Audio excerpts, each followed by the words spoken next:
ating gawin at magpa-process tayo ng ating sitaw. O, tignan natin, 5,146 yung ating kita ngayon. So, sige, process tayo. Pero bago ang lahat, magbabakasyon tayo, guys. Kailangan. Ayan, sige. Ay, hinihingil ako sa pag-voice over. Maghanap ulit tayo ng mga mura. Sandali, pupunta tayo sa baba. Wala pa rin ditong mura. Balik tayo sa taas. Katangahan. Ay, nako, ewan ko. Ito, sige. Let's go. Let's process. Okay, pay and take delivery. Go, shoot. Pasok sa banga yan. Next. Second page tayo, guys. Tingnan natin. Baka may mura pa dito. Ito, 179. Yan. Sige, lahat na mura. Pasok. Process.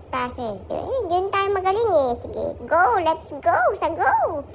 Okay, next one. Ay, hinihingal ako. Ang bilis pala nito. Dapat bagalan ko sa sunod eh, no? Ayun, sige. Shoot. Okay. Sige na, lahat na lang. Take mo na. Para malaki yung kita natin. Okay? So, ayan na. From 5-1, naging 5-6. Okay na po. Bye-bye.